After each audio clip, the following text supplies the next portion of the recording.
The Notorious Chateau Marmont, Part 3. I'm Jason Horton. I'm Rebecca Lieb. And this is Ghost Town.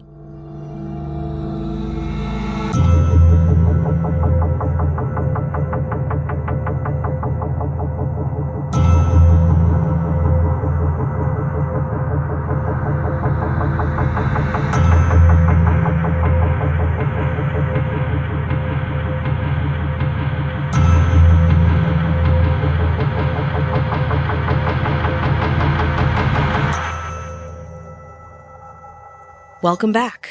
Now that we know all about the Chateau's history, Jason and I went to the Chateau to experience it for ourselves. And boy, did we.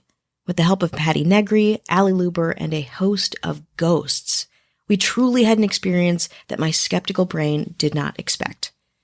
But I should have, because the Chateau, for my research, does seem to be a really haunted, kind of energetic place. Welcome to the final part of our 3-part Halloween series, arguably the most Halloween of them all. It's not only scary, but it gets pretty personal. All just in time for the season. Part 3 of Ghost Town's Halloween series on the notorious Chateau Marmont, Hollywood Ghosts.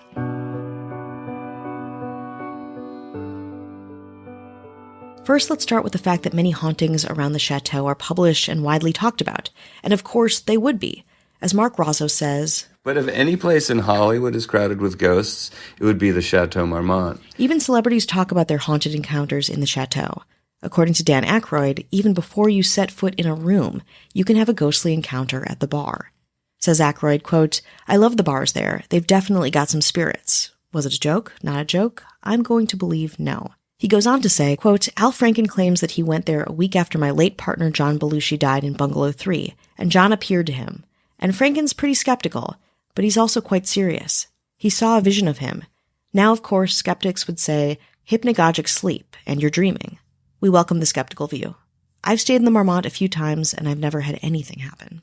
Actor Angela Bassett of American Horror Story also saw a ghost, one that was pretty type A.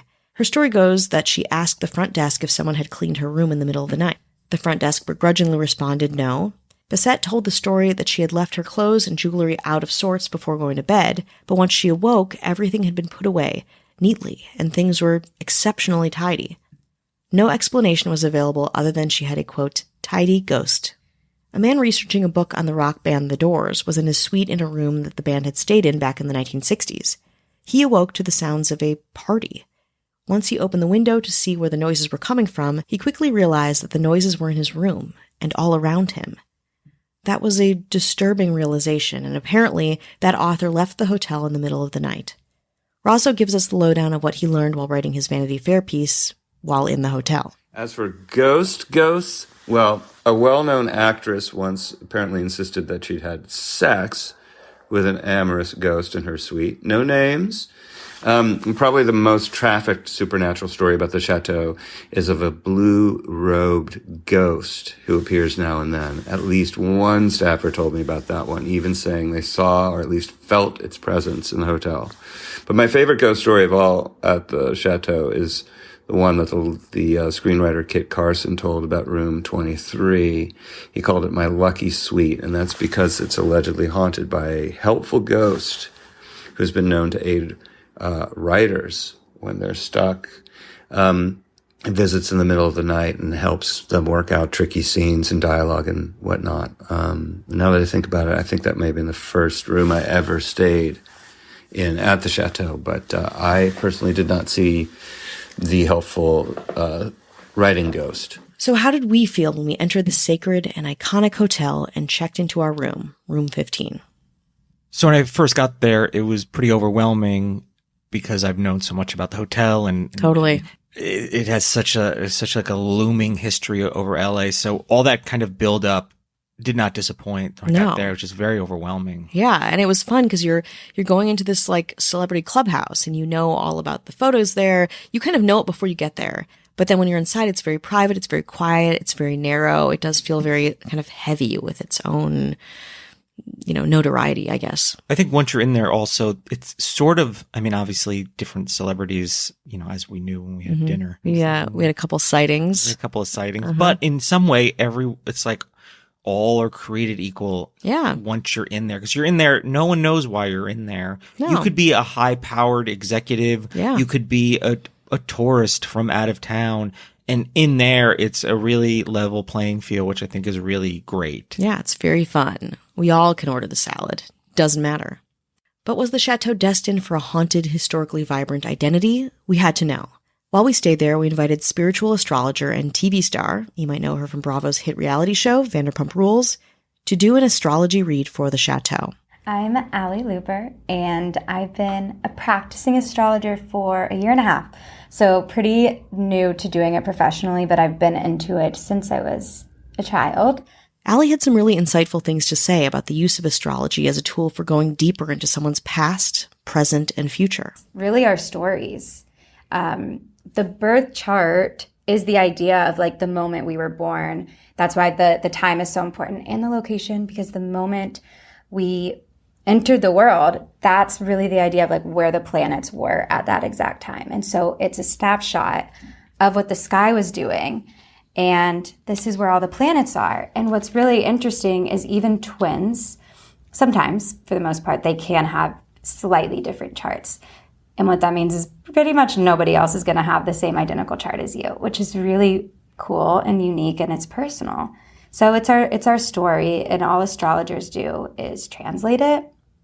And so I'm basically just reading what that means. But had she ever done a read for a hotel? I've never officially done like a reading for a building, but if there's there's so much here, right? And so it is what you said, like past, present, future of a place as iconic as this, and like so much history. And you can see, I mean, this is its chart, and I can get into it. I will get into it, but you can do a birth chart for pretty much anything as long as you have the location and the time. Around the time it is important, and the date. So I use the time and the date of February 1st, 1929, because that's the day that it officially opened to the public. She was a pro and immediately dug into the hotel. She had some really fascinating things to add to our previous historical landscape. So this is the chart of the chateau. Again, I use the date that it first opened for business, because that tells us how the business is going, but also like what to expect from the people that enter, the energy, like what's happening. Okay, the coolest thing, first of all, is that it is an Aquarius sun, which if you see the sun right there, that's the sun sign. It's living in the 4th house. So our birth chart has 12 houses, and each house rules a different area of life. So the 4th house, where the sun lives, is ruling residency, home, hotels, landmarks. This is the bottom of the chart, so think roots. This is where we go inside, where we feel safe, where we sleep at night. And the sun is where we shine. That's what we're known for. Oh my God. So literally the first thing I noticed, I'm like, oh my God, the sun is in the 4th house. Like this really checks out, because it is known for being a place of residency where people lived and sleep. And it's an Aquarius, which is a very collective sign. Aquarius is all about groups of people. It's very unconventional as well. It's like march to the beat of your own drum. And I feel like that really checks out too, with just the type of people that are drawn here, right? There's a lot of celebrities, yeah, but a lot of like quirky people and just people from all different walks of life, which is fascinating. But then also Aquarius are known for being rule breakers and kind of rewriting the rules, which we know happened here. Also really cool. So if the 4th house is our home, the 10th house, it's opposite. This is the public. This is a stage. This is where people see you. It's in Leo, which I think is really cool. So it's like, again, it's known for being a hotel and a resident, but its reputation, it's in Leo, which is center stage, performers, actors, entertainment, all of those things. So it has a reputation, absolutely, and it's known to the public. Let's look at the Scorpio placements, because I was obsessed with this when I first pulled it. I'm not going to lie, I got chills. I was like, shut up. Okay, so this is where the chateau was born on that day. This is its beginning. And so it's a Scorpio rising, and it's a Scorpio moon. So it's double Scorpio energy. And Scorpio is the most intense, chaotic sign. It's the sign of secrets and privacy and scandals and sex and affairs and ghosts as well. So greatest hits. Literally, it's the rising sign is its personality. The sun, again, like this is what it's known for. This is really like the confidence, the comfort spot. That's where we shine. But the rising sign, it's kind of the backbone of its existence. Like this is really the energy that's always a part of the chateau. The moon is living in the first house, and okay, if the sun is where we shine, the moon is where we hide. The moon is our emotions, and it's our mind. And so it's so powerful. And if we don't pay attention to the moon, if we don't nurture it, everything else in our chart suffers. And so when the moon is in such a prominent house, which is the first house of self, it's really important to pay attention to the emotions. And because the moon is in Scorpio and it's a Scorpio rising, again, there's just a lot of hidden emotions, secrecy, things that are kind of kept trying to keep under the surface. But it's funny because like we know all the stories now, which I find fascinating because the first house, it's seen. This is something that's not like that. This is where we live, our physical body and what we look like and our personality. So people see the first house, but the moon doesn't want you to see it. Scorpio definitely doesn't want you to see it, but it's still being seen. And then we got Patty Negri in on the party. I have literally been doing this, seances, talking to the dead my entire life since I could talk. And seances literally since I was 7 or 8 years old. I was obsessed with dead people, but not in a dark or morbid way. I just knew they had stuff to say. So I stuffed towels into the door of the windowless hallway, and then I realized I didn't know dead people. So I'm like, Marilyn Monroe, and every person you knew at 7 or 8. And my little windowless, lightless hall filled with orbs and lights and shadows and sounds. And as I went screaming, running outside, I knew that it was real and it was controllable. So I've spent my whole life studying occult science, metaphysics, spirituality, and everything to see this energy that I see and how to be able to manipulate it some. So that's what I am. I am a psychic, I am a medium, and I'm a witch. I'm a good witch. I don't eat babies. But I do believe that we can shift reality a lot. So Patty is like letting us know what's going on. There's all of this stuff on the table. It's like the table is full of things that I couldn't even, if you were like, what is that thing? I'd be like, I don't know. Is it a technological marvel? Is it a piece of plastic? Like I literally, the one thing that I did recognize was a Ouija board. So what we have here, I'm mostly old school. I mean, I am a medium, so we don't need anything. Depending on the room, depending on the spirits, whether I channel or I just talk through them or for them, that's great. I brought some old school stuff like a Ouija board, if anybody's comfortable with that. I've never actually done a Ouija board. Like in any. So my first foray into, again, I'm a skeptic. Wow, yeah. So my first foray into it was I guess somewhat of high stakes professional nature. Yeah. Even as a kid, you never used a Ouija board? No, I was a good boy. You were a good boy. And I also, which I find that spirits like better, is a chalkboard, because not everybody speaks English. They might write out in French or Japanese, and a lot of people like to draw. And she was good about explaining everything. She didn't try to make it where it was like, oh no, I hold all the mystery, and it's just for you to like marvel in its wonder. And then my other old school that I do a lot is dowsing rods, divination, because again, I can say they're saying yes or no, but this way you guys can see it. These are light up ones, old school ones aren't, but I could hand them to anybody, cross on yes, not on no. Like we are in Paris, France. No. We are in Los Angeles, California. Yes.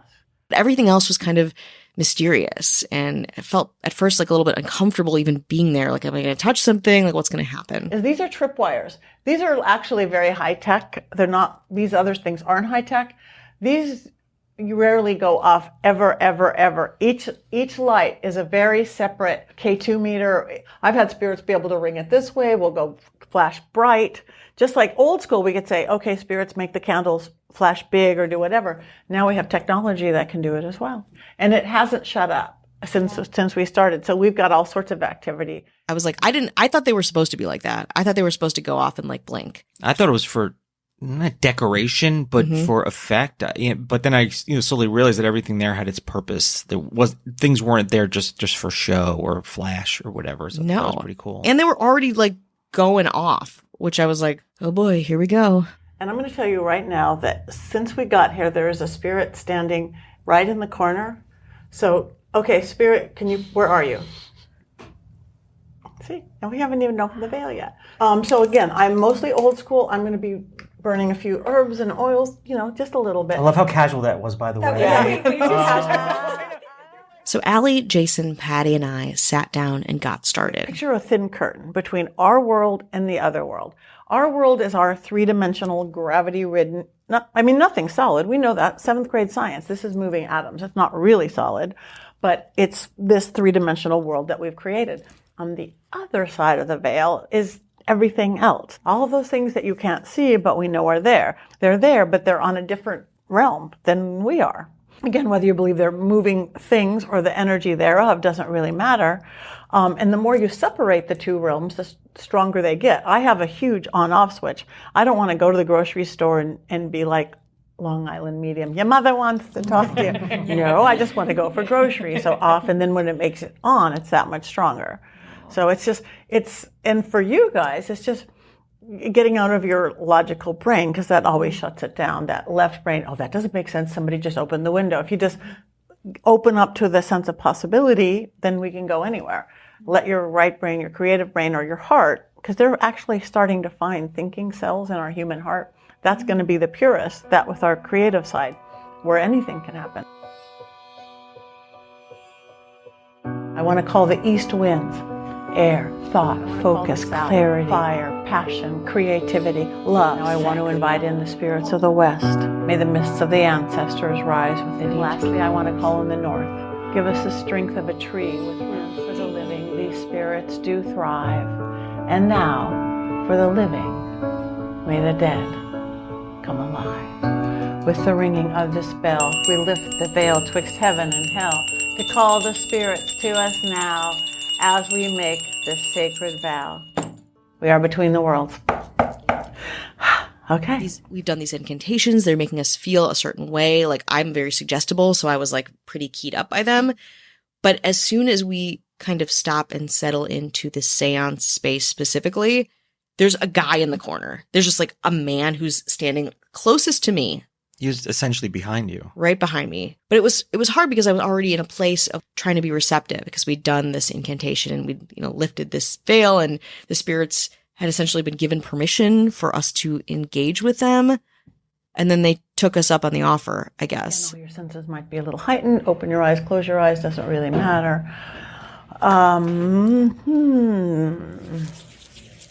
This guy's name is William. Hi, William. He is really there. He's like, William, don't call him Will or Bill or Billy. He is William. I was very like, woo. Because where I was sitting, I would be looking in that direction. But where you're sitting, Ghost is looking at you. I was also kind of like tingly too. Like, I had felt this enhanced kind of tactile sensation. So I was already like feeling very unlike myself. And there's something about corners, like a ghost in a corner. It's very like Blair Witch for me. It's cultural masthead of a horror movie. So that we were like placed in this space doing this seance, and, a visual in my brain of a horror movie ghost standing right next to me. It was like, oh God, well, if a ghost wanted to be as far away from far away from everyone as possible, it's going to be in a corner. That's going to be the furthest place you can be in a room as compared to flat up against a wall. So it already has like an inherent sense of like, I'm just here observing, or I'm just here doing what I do. It's not like this more invasive thing, which makes it even more. Yeah, it's terrifying because it's just like leaning back and like watching us from a dark corner of a hotel room.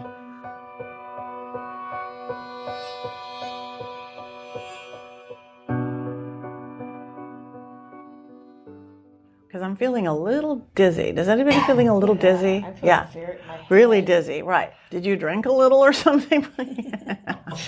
Okay, don't get us drunk. Okay. All right. So that's what feeling. It's like, ooh, I'm just a little lightheaded. So we're just feeling that from him. Was this your room necessarily? No. You've just kind of. He's totally just taken this hotel under. He did not die here. But some of his best moments of life were at this hotel.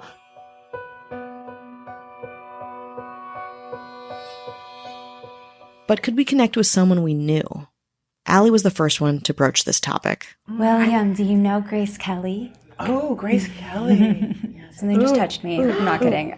Touched. Yeah, you're But gonna I'm get touched. hoping it was probably just in my head. Just in my head. Don't let your left brain do that. If you were right. probably touched, you were probably Spirits, touched. though, Yeah. you can feel. Oh yeah, because you asked him to knock. Yeah. So they can make They can make noises. It's weird. It's all energy. I don't know how, but it works. I read a book on Grace Kelly, and she lived here for a long time. Did when her she? parents weren't okay with her living in LA, and they only felt safe with her staying here. And she always said it felt like home to her.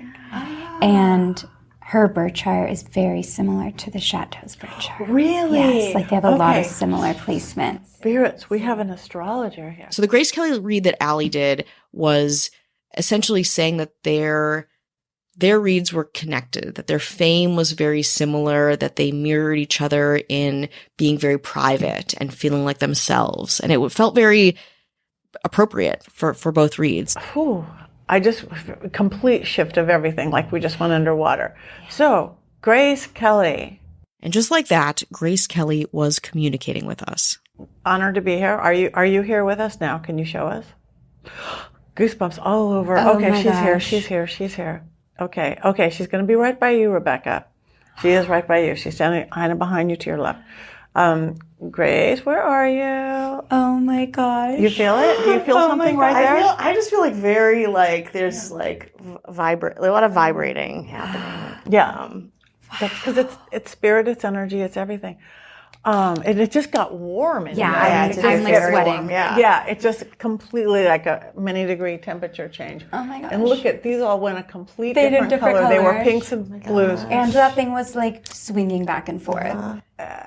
Yeah, it was heavy. It was heavy because it's like, just in the who you can talk to, being in the presence of Grace Kelly is huge in itself. Yeah. Never mind all the stuff around it. Because, the first few people were, people that we didn't know, or I say not people of note that we know of note. Sure. So the weight isn't as heavy, but Grace Kelly shows up and you're like, okay.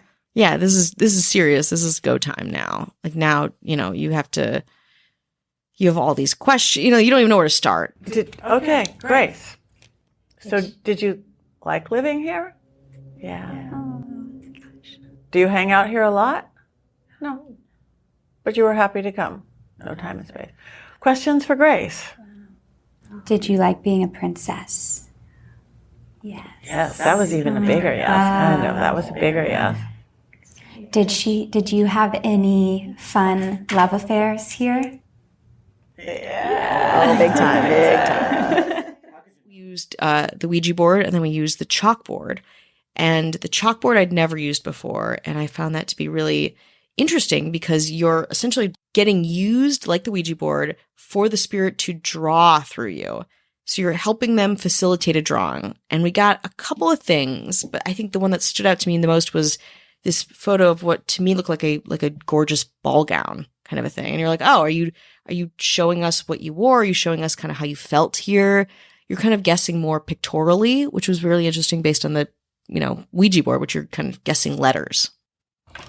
Okay, waking this up. This is for Grace or whoever we bring in tonight. So same kind of thing. 2 fingers, light. Okay, so Grace, you can write, or you can draw, or you can make shapes. Let's see if it moves easier. She's getting the hang of this. Again, you kind of have to look at from all sides sometimes. It looks like a woman. I thought of like a dress. Oh, look at there. Like a Marilyn Monroe dress, like if her head is here and her feet are here. Yeah, I mean, when you see a picture, it would definitely, for the few things that we thought it could be, it did have a sense of being grand. It wasn't some small, boring thing. It was like some very kind of grand, like it's a butterfly, it's a dress. And something strange even happened with the reader that would go off, making sounds or playing I songs. didn't touch that. Really? No. Amazing Grace. Did it like oh my gosh. Wow. I'll set this here for a minute. Wait. Amazing Grace. I also consider myself a skeptic. I also feel like I have a lot of checks and balances in my brain that doesn't make me super receptive to an experience like this. But there was this one part where the machine, I forget what it's called, where the machine. I keep calling it a talk box. I think one of them was a spirit box, I think. Okay. But That the sounds other better one, than sounds better than talk box. but not the talk box. The other thing that looked like a little tiny, like, robot radio thing. Oh, like like some kind of meter type thing. Yeah. It would it would beep and it would play music. There were certain times where it would play certain things. But during the Grace Kelly part, it starts playing Amazing Grace, which is like, fuck. You know, like, of all the things it could, all the songs, whatever. And we were just like, holy fucking shit. And again, it's like the fact that we could like communicate with Grace Kelly, the icon, the Hollywood legend. It's like, sure. But then it's like this connection with this thing to this person we're trying to talk to. It like, I mean, I was like, I think she really likes you, Allie. I think she just, yeah. You're the one who wanted to call her in. Right. Oh my gosh. She liked Allie. But as the read with Grace Kelly concluded, we had to at least try to communicate with someone who had a not so great end at the chateau. I asked Patty if we could maybe connect with John Belushi, so we called him. It immediately got dark and very, very intense. We'll walk you through what happened after the break.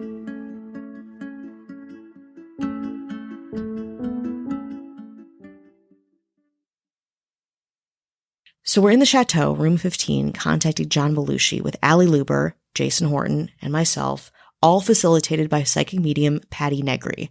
And things immediately change. They change in the room. You felt it. Absolutely. I mean, like I said, like it was in the middle of the afternoon on a weekday.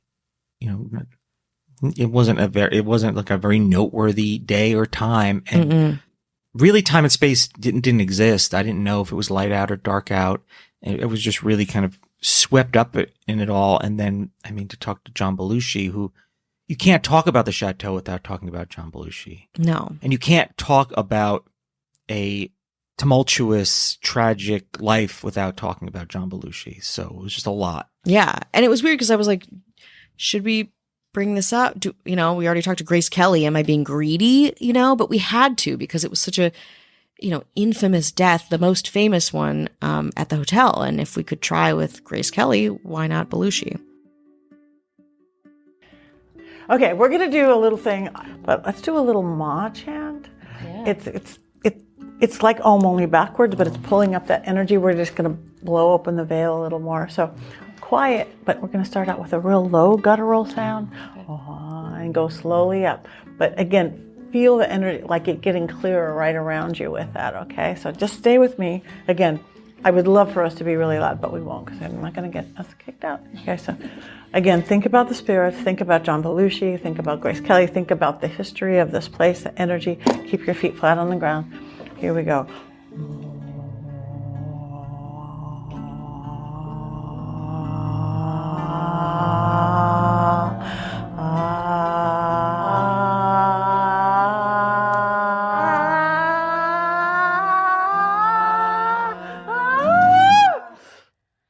Oh boy, he's here.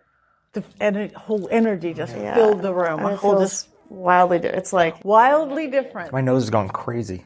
Cocaine. I don't know. My nose is going I'm not an expert in cocaine, but it's going absolutely insane. Oh wow. So heavy through here, through the head, so thick. Yeah. Okay, do you like blue? No. You want red. Okay. Take a stand. Okay. All right. Okay. John.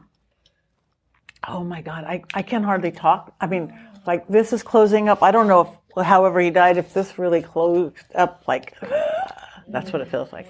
So John, are you here? John Belushi. Yes. So are you stuck here? No. You just came because we called you and yeah. Do you hang out here? Yeah. I'm a little dizzy again. We got The drug craze dizzy going again. Ooh, and I'm wiry. I'm wiry. Yeah, And it's just a very different, like, This is very. I don't want to like move This too feels fast. heavier. Yeah. And it's like coming and going for me. But it did. It felt like a much different thing. It felt like the air kind of got sucked out of the room. It felt very heavy and hot when it didn't before. And then we started hearing things from the spirit box, you know, things that kind of felt like they connected with his life and death. Okay. Anything you want to tell us? Yes. Nice. Okay. Nice. Do you want to try the goofy box?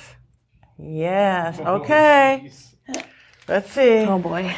Belushi and the Goofy box. Belushi in the goofy box. There we go. Okay. This is John Belushi.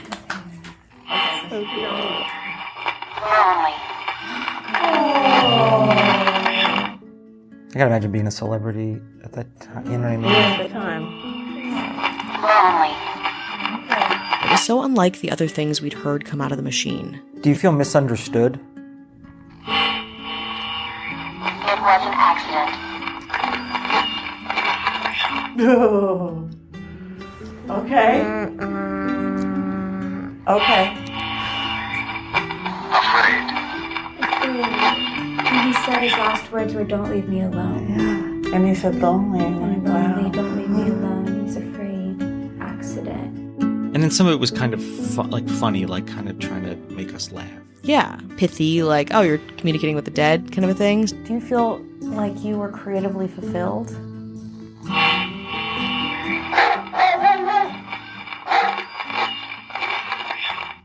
He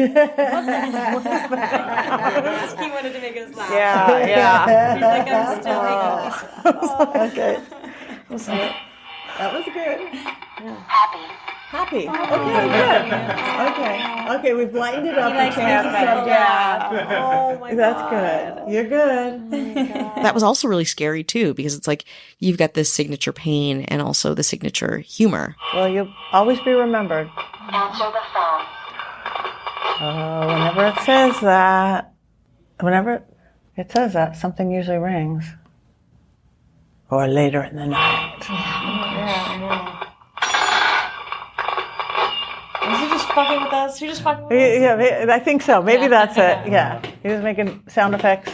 Right, because that, it was like, he knows what we're doing. Okay. All right. Sound effects. That's good. All right. We'll turn this off. Last one. Peace. Peace. That was pretty good. And then we wrapped things up. And like a beautiful net, see this net closing right around this space as we slowly close the veil between the worlds. Okay. We were all pretty depleted. I think I felt very tired. It felt like a whirlwind. It was a lot of like high pressure kind of ghost in encountering. And again, I am also like such a skeptic. So it's really hard for me to kind of fathom what we had done that afternoon. We ended at 5. Time passed in a way that it doesn't pass normally. I felt like it was like it didn't exist. Like what time is it? Is it light out? Is it dark out? What's the weather? Well, what day is it? I don't know. If you would have asked me the date and time, I'd be like, I'd have to think about it. And it was done. We walked the grounds, had a drink, and tried to enjoy what we had just moments ago been pretty freaked out about and within. While we were away, though, something else happened. Hi, everyone. This is Brian, guest producer on the show. And I was there recording while all this stuff was happening. And I found a little something wild while I was in post-production on this episode. See, we were recording and everyone had their own individual mics. And I had one backup mic kind of recording the entire room. And I turned everyone else's mic off when we left the room to go walk the grounds a little bit, but I forgot to turn off the room mic, so that was just running while we left. And I thought, oh, this is funny. I wonder if anything happened while we were gone. And I was just kind of on a whim went through that file, and it turns out that little machine that played Amazing Grace when they were doing the whole Grace Kelly thing, it lit up 6 different times while they were gone. And we didn't really get into everything that happened during the seance, but there were 6 different spirits that they interacted with over the course of that afternoon.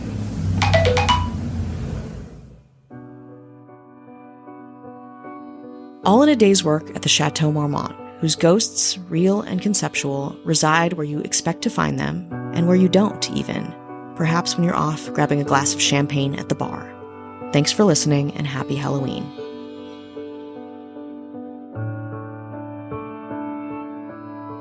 Featured in this episode were Patty Negri, psychic medium and good witch, who has conducted seances on TV, radio, and film, and all over the world. You might know her from her work on the Travel Channel and Discovery Plus's Ghost Adventures, or her best-selling book, Old World Magic for the Modern World, Tips, Tricks, and Techniques to Balance, Empower, and Create a Life You Love.